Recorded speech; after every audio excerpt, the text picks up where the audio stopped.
정관용의 지금 이 사람.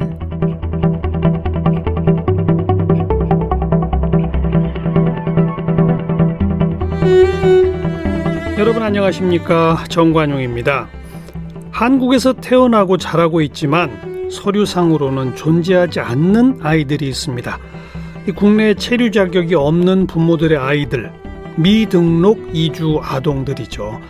이 아이들 출생신고도 할 수 없고요, 신분증 만들 수 없고요, 그러다 보니까 의료보험 가입 안 되고 휴대폰도 살 수 없고 학교 행사 참여도 어렵고, 이런 청소년 아이들이 무려 2만 명가량 된답니다.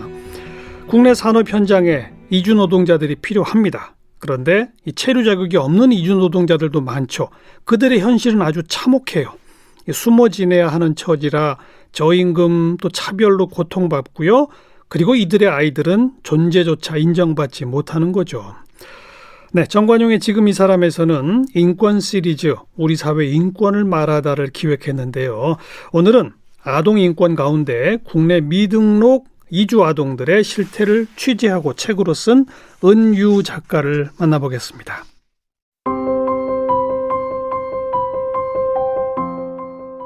은유 작가는 인터뷰어이자 르포르타주 작가입니다.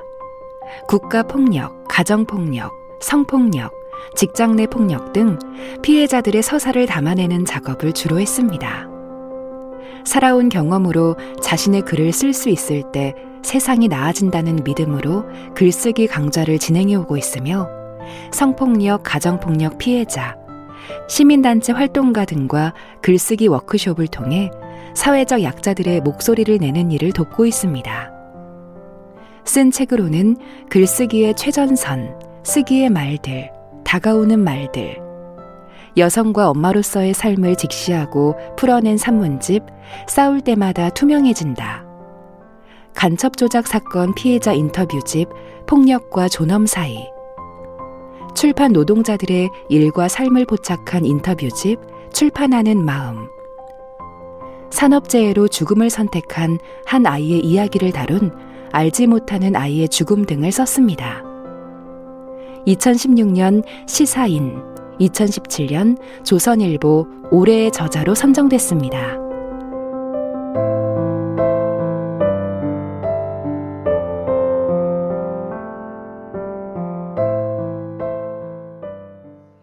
은유 작가 어서 오십시오. 안녕하세요. 미등록 이주 아동, 이게 공식 명칭이죠. 네, 맞습니다. 그러니까 우리 옛날식 표현으로 말하면 불법 체류하고 있는 사람들의 자녀를 말하는 겁니까? 네, 맞습니다. 그러니까 부모님을 따라서 입국했거나 아니면 여기서 미등록인 채로 노동을 하고 있는 부모에서 태어난 아이들이고요. 예. 또 난민 신청을 했는데 실패한 아이들을 말합니다. 그래서 아이들은 이제 그 여권에 보면은 부모랑 같이 등재가 되잖아요. 예. 그래서 부모의 체류 자격이 아이들한테 승계돼가지고 부모가 체류 자격이 없을 경우 아이들도 체류 자격을 부여받지 못하고 있습니다. 그러니까 태어나긴 여기서 태어나지 않았더라도 네. 부모 따라 왔는데 한국 신분증을 가질 수 없는 거고. 그렇죠. 한국에서 태어난 경우도 똑같아요? 네, 태어난 경우도 그렇습니다. 부모가 체류 자격이 없으면 출생 신고를 하지 못하거든요. 네. 제가 아까 한 2만 명가량이라고 표현을 했는데 맞나요? 네, 맞습니다. 한 2만 명가량으로 추산이 되고 있는데요. 미등록 이주 노동자들은 한 20만 명 정도 되고 그 자녀들은 한 2만 명 정도로 추산하고 있습니다. 네. 그러면 그런 미등록 이주 노동자들은 이 적발되면 강제 출국당하고 그러지 않습니까? 네, 그렇죠. 근데 아이들의 경우에는 이제 유엔 아동 인권 협약에 의해서 여기서 한국에서 이제 학교를 다닐 수가 있거든요. 그래요? 네, 그래서 18세까지, 그러니까 고등학교를 졸업할 때까지는 살 수는 있어요. 공부는 할 수 있는데 살 수 있는 자격들이 안 주어져요. 왜냐하면 아이들한테 그 신분번호가 없기 때문에 주민등록번호가 없죠. 네, 그래서 이제 외국인들은 외국인 등록번호가 주어지잖아요. 그렇죠. 그래서 그거를 가지고 뭐 인터넷에 어디 사이트에 가입도 하고 핸드폰도 만들고 통장도 만드는데 이제 애초에 그 번호가 부여되지 않으니까 외국인 등록번호 자체가 없다. 네. 부모가 이제 없으면 아이들도 없거든요. 출생신고도 못했으니. 네, 출생신고는 원래 이제 본 국적에 하는 건데 대사관 통해서 예, 그렇게 하지 못하는 경우도 있고 네. 예, 어쨌든 아이들이 여기서 살 수 있는 기반이 마련되지 않는 상황이죠. 근데 유엔 저것 때문에 네. 아동 인권 협약 교육받을 예. 권리는 어쨌든 줘야 된다. 네, 주어지고 있는데요. 그럼 예를 들어서 초등학교 입학 나이가 됐어요. 네. 그럼 그냥 학교에 데려가면 어떻게 합니까? 네. 학교에서는? 학교에 데려가면 이제 이 아이를 받아주죠. 그래서 이것도 저희가 이제 그렇게 합법화가 된 게 아이가 교육받을 수 있는 권리가 생기게 한 10년 정도 예, 돼요. 그래서 예. 그전에는 이제 이주인권 활동가 분들이 예. 그냥 아이를 데려가서 눈물로 호소하고 뭐 공부를 해야 되지 않겠느냐 이래서 이제 입학을 시켰는데 그 이제 행정 지침으로 이 아이들 받아줘라. 예, 그렇게 한 게 이제 한 10년 정도 되는데요. 예. 아직도 그 교육 현장 일선에서는 모르는 선생님들도 많이 계세요. 근데 어쨌든 네. 그런 그 지침에 따르면 네. 뭐 신분을 증명할 아무런 뭐가 없잖아요. 서류가. 그렇죠. 서류는 없는데 이제 이 아이 존재 자체가 예, 증명이죠. 그냥 여기서 학교에 살고 받아주는 있는. 거예요? 네네. 뭐라고 등록을 해요? 제가 그 구체적인 것까지는 모르겠는데 어쨌든 아이의 뭐 이름이랑 예. 뭐 나이랑 이런 것들이 있으니까 등록이 네. 되겠죠. 네, 네.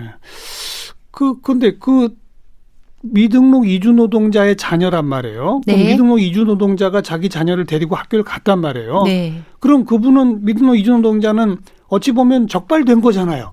그렇죠. 근데 그럼 강제 출국 위험에 또 있는 거 아닌가요? 그게 공무원들이 원래 이제 그런 경우에 신고를 하게 되어 있잖아요. 그러니까요. 근데 이제 예외가 있어요. 의료상의 경우와 이 교육의 경우는 예, 공무원들이 이제 신고하지 않아도 되게끔 예. 예, 기본권으로 어떻게 보면 보장해주고 있는 거죠. 예. 네. 미등록 이주 노동자들이 계속 생겨나는데 애초에 이제 이분들이 생겨나지 않도록 하려면 예. 사용주나 고용주들을 압박해서 받지 않게 하면 되는데 그러니까요. 그렇게 하면은 저희 그 우리나라 경제가 굴러가지가 않거든요. 그렇죠. 그러니까 이제 사용주나 고용주를 이제 압박하지는 못하고 그렇죠. 그냥 뭐 가도 단속이나 이런 신용을 통해서 그렇죠. 예, 좀 눈 가리고 아웅하는 시기죠. 그리고 방금 우리 얘기 나왔던 의료 목적이나 교육 목적인 경우는 신고 안 해도 된다. 네. 이런 거 없애야죠, 사실은. 발본색원 하려면. 그러나 안 그러고 있는 거죠. 그렇죠. 그래서 미등록 이주 노동자들이 이제 우리 흔히 일자리가 필요해서 한국에 왔다. 그렇게 얘기하는데 역으로 그들이 이렇게 오랫동안 체류할 수 있는 거는 우리 사회도 우리 경제도 그들의 노동력을 필요로 하기 그렇죠. 때문에 예, 네. 존재하는 거다라는 그렇게 예. 애매한 영역인데 아무튼 그들의 자녀들은 무슨 죄냐 이 말이에요. 맞아요. 태어나 보니 근데 학교는 다니는데 휴대전화를 또 개통할 수 없다. 네. 그럼 못하는 게 너무 많은 거 아닙니까? 너무 많죠. 그래서 예를 들면 또 뭐뭐 예. 못해요. 통장도 못 만들어서 아이들이 뭐 다 자기 계좌 하나쯤은 갖고 있잖아요. 그럼 뭐 치킨도 시켜 먹고 피자도 같이 시켜 먹고 n분의 1로 계좌 이체를 하는데 이제 이 아이는 그걸 못해서 현금을 내야 되죠. 그래서 뭐 예를 들면 너는 왜 통장 없어? 이러면 아이는 할 말이 없는 거예요. 예. 왜냐하면 자기 불법이다 이렇게 말하면은 뭐 신고를 할 수도 있고 친구들이 이제 색안경을 끼고 볼 수도 있으니까 그래서 많은 부분에 위축이 돼요. 태권도 아이들 뭐 심사도 하잖아요. 그렇죠. 유년기 때. 그러면은 그것도 안 됐었거든요. 왜냐하면 번호가 없어서 국기원에. 예. 근데 이제 그것도 어떻게 이제 활동가 분들이 해가지고 예, 좀 심사는 받을 수 있게 됐고. 예. 그러니까 일상의 모든 영역이 다 장벽이에요. 아이들한테는. 그래서 학교에서 수학여행 갈 때 왜 여행자 보험 들어야 되잖아요. 그렇죠. 그게 또 안 된다면서요? 예, 그게 안 돼서 이제 선생님들이 막 어떻게 아름아름 하소연하고 해서 이제 가긴 가는데 제가 이제 인터뷰했던 한 아이는 청와대를 들어가야 되는 청와대로 수학여행을 왔는데 자기만 들어가지 못했다. 왜냐하면 청와대는 좀 더 엄격하니까. 네, 뭐 그런 경우도 있고요.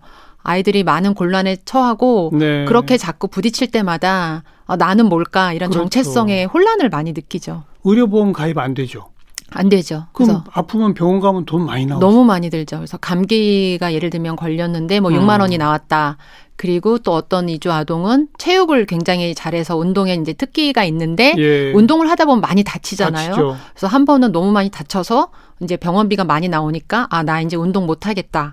왜냐하면 또 부상을 당하면 큰 부담이 되잖아요. 병원비가, 치료비가. 그래서 이제 아이들이 뭔가 자기 꿈을 펼칠 수가 없고 또 뭐 18세 이후가 되면은 나는 가본 적도 없는 부모의 국적국으로 추방이 되거든요. 18세까지만 교육받을 권리를 인정하고 네. 그 이후는 이후는 강제 언제 추방 대상이로군요. 대상이죠. 그래서 언제 추방돼도 이제 될 수 있는 상황이 되는 거예요. 그러니까 아이들이 이제 위축되죠. 네. 대학을 갈 수는 있어요? 대학 가는 것이 아주 불가능하진 않는데 막 어떤 방법이 있긴 있나 봐요. 근데 이제 거의 현실적으로는 불가능하다고 봐요. 많은 아이들이 그 선택을 못 해요. 수능을 못 보고 뭐 그렇게 완전 적법하게 허용된 것이 아니기 때문에 어려운 상황입니다. 그러면 취업을 하게 되면 역시 미등록 이주 노동자가 되는 거잖아요. 네, 제가 인터뷰한 그럼 버젓한 직장은 꿈도 못 꾸겠네. 꿈도 못 꾸죠. 그러니까 미등록 이주 노동자의 어떻게 보면은 그 일자리를 그냥 대물림되는, 그러니까 미등록 이주 아동이 미등록 이주 노동자가 되는 거죠, 한국에서. 그래서 되게 이제 값싼 인력으로 불리하니까 자기 조건이 그런 데서 그냥 값싼 노동력으로 취급받으면서 그렇게 살아갈 수밖에 없는 굉장히 부당한 현실입니다. 그렇죠. 그런 미등록 이주 아동 청소년 및 그들과 함께하는 분들을 여러 인터뷰에서 이번에 책으로 엮어내신 거 아니에요? 네. 그분들은 근데 자기 신분이 드러나는데도 인터뷰에는 선선히 응하던가요? 다 이제 가명 처리했고, 그 지역이나 이런 것들을 다르게 처리해서 신분이 드러나지 않게 했습니다. 그 해당 아동 청소년은 몇 명 정도 인터뷰했어요? 제가 5명이요. 5명? 네. 뭐 하나하나 사례를 좀 소개해 주실래요? 사례요. 이제 몽골에서 몽골 국적을 가진 마리나라는 이제 아동이 있는데요. 지금 몇 학년쯤? 지금 이제 작년에 고3을 졸업했어요.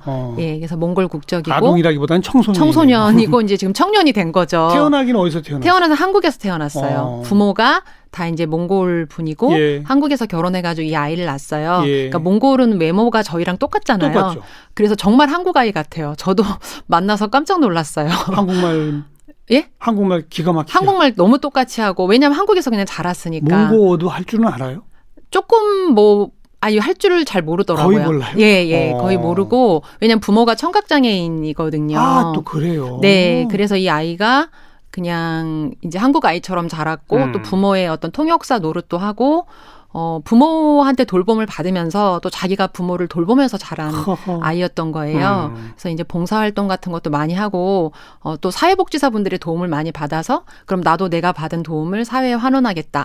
나도 사회복지사가 되고 싶다. 그래서 사회복지학과를 가려고 했는데, 그래서 국가인권위원회에 이제 강제 퇴거 명령을 취소해달라. 그렇게 진정을 냈는데, 그게 이제 안 나오는 거예요, 결과가. 그래서 공부도 못하고, 언제 추방될지 모르니까 이제 그러고 있는데 올 4월에 5월 그때 이제 결정이 났죠. 어떻게요? 구제 대책이 나왔거든요. 그 아이들의. 그래서 미등록 이주 아동 중에서 한국에서 태어났고 그다음에 초등 교육 받았고 15년 이상 한국에서 산 아동들은 구제 할 수 있게 대책이 나왔어요. 그래서 마리나의 경우도 일단은 강제 추방의 그 상황은 모면이 된 거죠. 됐는데 그러면 이제 1년마다 또 자기가 여기 있어야 되는 이유를 또 증명해야 돼요. 매년 증명을 해야 돼요. 그것도 5년 또 한정이에요. 그래서 5년 지나면요? 5년 지나면 이제 또 어떻게 될지 모르겠어요. 그러니까 지금 이 아이가 그러면은 다시 이제 수능 공부를 해야 되잖아요. 수능 공부를 해서 내가 여기서 공부를 해야 되니까 한국에 머물러야 된다. 이렇게 증명을 해야 되는데 지금 한국의 수능 공부가 쉽지도 않을 뿐더러 지금 뭐 준비를 하고 있을 텐데 아이들한테 힘들어요. 부모의 어떤 지원을 받아도 공부하기가 쉽지 않은 여건인데 혼자 의지로 그렇게 해야 된다는 게 좀 안타까운 상황입니다. 그동안 학교 다니면서는 어땠대요? 학교 다니면서요. 그러니까 늘 좀 아이가 약간 우울증도 있었고 뭐를 좀 의욕적으로 해보려고 그래도 뭐 부모님이 열심히 공부해라 하지만 나한테 문제집하는 안 사줬는데 내가 어떻게 공부하냐. 그래서 중학교 때까지는 열심히 하다가 이제 고등학교 가고 이러면 좀 난이도가 생기잖아요. 공부가 너무 어려워지고 하니까 아이가 좀 자포자기 하게 되는 그런 상황이에요. 그래서 좀 뭐 내가 안 되는 게 너무 많다. 또 내가 열심히 하면 뭐해? 나는 뭐 대기업도 못 가는데. 대기업도 못 가고 언제 추방될지도 모르고 하니까 아이들의 의욕을 상실하죠.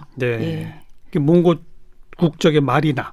네. 또 어떤 경우가 있었습니까? 또 이제 난민인 또 민혁군이 있었는데요. 난민 신청. 이란에서 온. 네네. 그거 굉장히 화제가 됐었죠. 예, 화제가 됐었어요. 저도 다른 프로그램에서 인터뷰도 한 적도 있었고. 네, 맞습니다. 그래서 민혁군의 그 사례가 그러니까 예. 그 부모님하고 같이 한국에 왔는데 왔죠. 예. 종교를 바꿨던 거예요? 어떻게 했던 거예요? 네, 종교를 바꿨어요. 이제 친구 따라서 교회를 나갔죠. 그래서 교회를 나갔고 근데 이제 그 종교를 개종하면은 이제 탄압을 받잖아요. 이란으로 가면은. 이란이 지금 근본 네. 이슬람 국가가 돼 있으니까. 네, 그래서 이제 여기서 살 수밖에 없다. 그래서 난민 신청을 했는데 받아지지 않아가지고 강제 추방 위험에 놓였는데 그랬죠. 그 사실을 알게 된 이제 학교 선생님이 예. 도와가지고 이제 뭐 청원도 국민청원도 하고 그 학교 친구들이 네. 서명운동도 막 하고 그랬었죠. 서명운동도 하고 뭐 기자회견문도 내고 맞아요. 예, 그래서 너무너무 열심히 해가지고 아주 극적으로 네. 난민 지위가 인정됐어요. 근데 몇 년 걸렸잖아요, 그거. 한 3년 걸렸어요. 그렇죠. 네. 그 인터뷰했더니 뭐 어땠다고 그래요?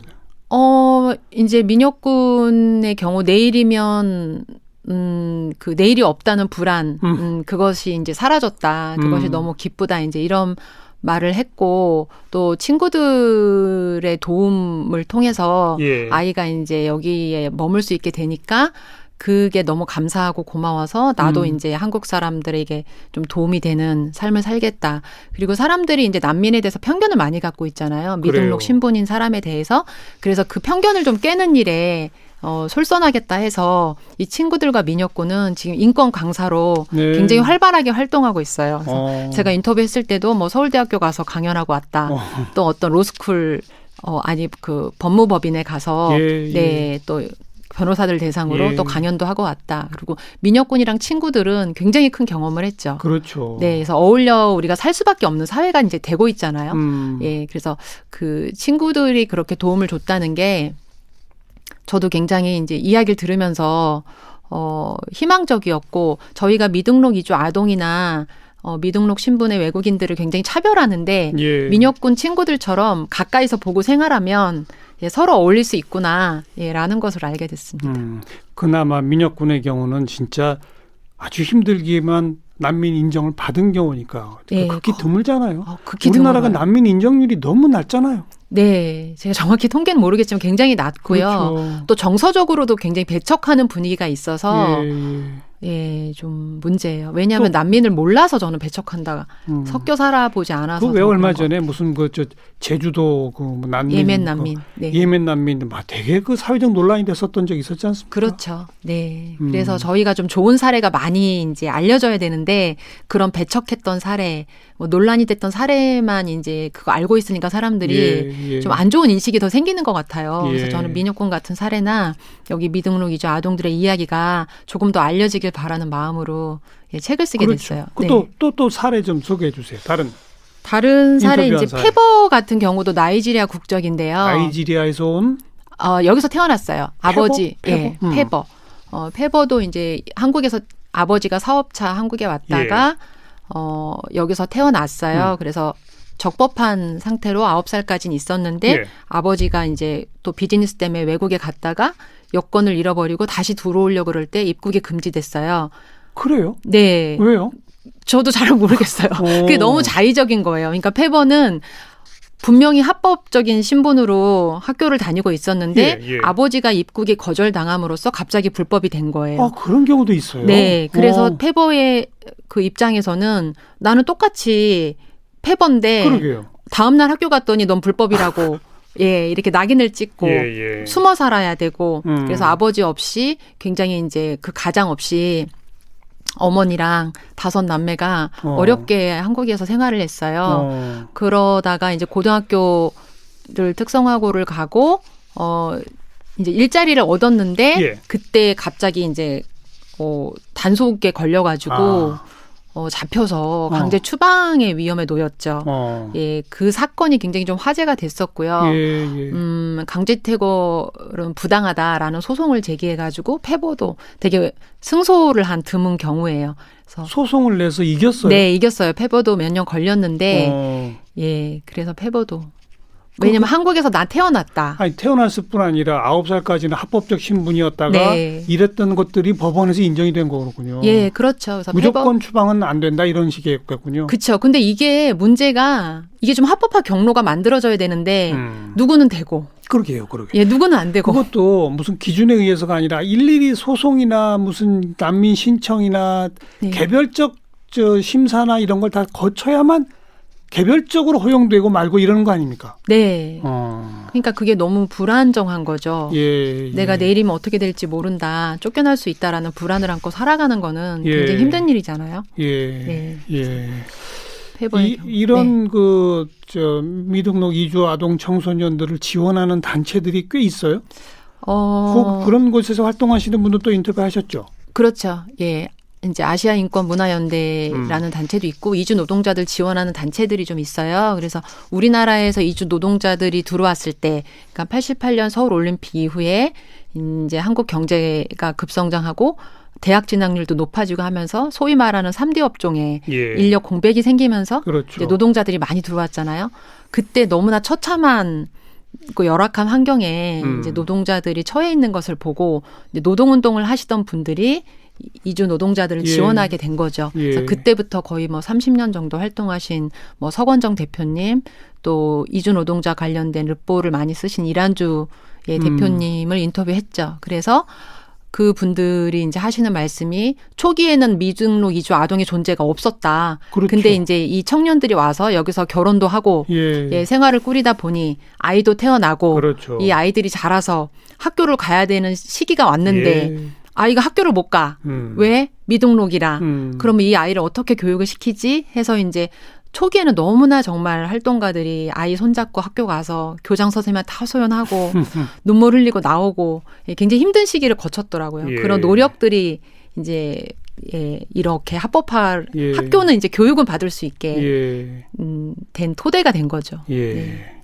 그것도 이제 한 10년밖에 안 됐다. 네. 그 말씀이고. 그런데 한국에서 태어나고 학교 다니고 그러면 앞으로도 계속 한국에서 살고 싶어 하죠? 그럼요. 이제 삶의 연속성이라는 게 있잖아요. 자기 아버지의 그 고향 나라로 가고 싶어 하는 아이들은 거의 없죠? 거의 없죠. 거기 아무런 기반이 없거든요. 그렇죠. 언어도 모르죠. 거기 친구가 있는 것도 아니죠. 다 살던 데서 살고 싶잖아요. 그러니까 이 아이들한테는 굉장히 공포예요. 당장 저보고 가본 적 없는 나이지리아 가서 살아라. 이러면 저도 못 갈 것 같아요. 예, 그러니까 여기 살던 곳에서 살게 해달라. 나는 여기 살고 싶어서 산 게 아니라 내가 태어나 보니 이 나라였고, 그렇죠. 예, 어릴 때 왔고 살다 보니 이 나라였다. 그래서 아이들의 주장은 굉장히 정당하죠. 네. 그래서 이제 이주민들을 단속 대상으로만 볼 것이 아니라 우리와 똑같은 사람, 그들도 살던 곳에서 살고 내가 자라온 그 토대를 떠나지 않고 타의에 의해서 쫓겨나지 않고 이제 살아갈 수 있는 인간의 어떤 그 당연한 권리 이 차원에서 저는 접근해야 된다고 봐요. 그래서 계속 우리나라에 이제 이주 배경의 사람들이 늘어나고 있는데 예. 그것을 계속 어떤 적법한 이민 행정이나 이민 제도가 만들어져서 우리 사회로 품어 안아야지. 여기 그 이주인권 활동가 선생님들도 하는 말이 이 이주 아동들이 다니던 학교가 얘네들이 졸업하니까 폐교된 경우도 있었다는 거예요. 그래서 우리나라에 이제 인구가 계속 줄어들고 있잖아요. 아이들이 태어나지 않아서 문제인데 그러니까요. 있는 아이들을 돌봐야 된다. 우리가 다 돈 들여서 공교육 시키고 가르치고 우리 사회 구성원인데 왜 이들을 쫓아내냐. 그러니까요. 네, 여기서 다 사회활동 할 거고 하는 아이들인데 그래서 좀 품어야 된다. 그래서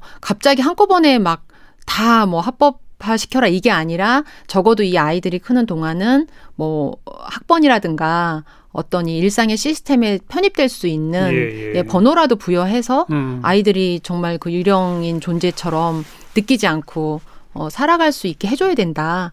그리고 그 다음 문제다. 네, 일단은 아이들을 그렇게라도 해달라라는 것이 이제 요구 조건이죠. 외국인 노동자 관리 정책은 시대 변화에 따라 좀씩 변화할 수 있어요. 네. 그러니까 제가 지금 그 문제까지 한꺼번에 어떻게 해결하자라고 그렇죠. 주장하는 건 아니고 네. 한국에서 적어도 태어나서 네. 그 교육받을 권리에 의해서 초중고등학교까지 다 다니고 네. 그러면 좀 우리가 생각해 봐야 되지 않느냐. 그럼요. 네. 저희 사회의 엄연한 구성원이고 다 친구들이고 동료 시민인데 같이 섞여 살면 좋잖아요. 서로 다른 문화도 배우고, 네, 그래서 같이 이렇게 구성원으로 존재할 수 있는 예. 그런 것들을 만드는 방향으로 이들을 예. 좀 바라봤으면 좋겠어요. 예. 무조건 추방하고 예. 예, 그런 대상이 아니라. 이 미등록 이주 청소년 학교 다니는 아이들 열심히 공부해, 열심히 살아 이런 말을 싫어한다면서요?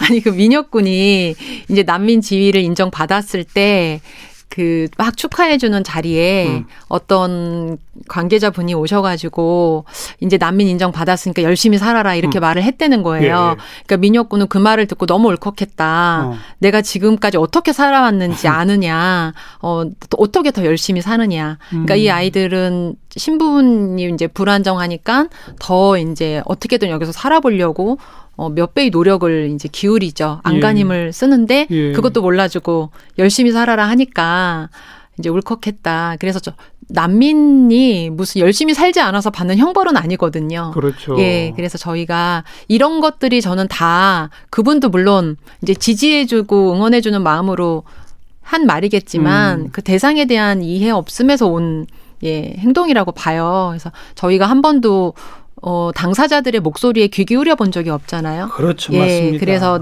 미등록 이주 아동들이 어떤 처지에 있는지, 이들은 왜 한국에서 살아야 하는지, 이 당사자들의 이야기에 우리 사회가 조금 더 귀 기울였으면, 그렇습니다. 그랬을 때 그 문제를 해결할 수 있는 단초도 마련할 수 있지 않을까 생각합니다. 존재하지만 존재하지 않는 아동 청소년. 네. 분명히 있네요. 네, 있습니다. 있는 아이들입니다. 은유 작가를 함께 만났습니다. 오늘 고맙습니다. 네, 고맙습니다.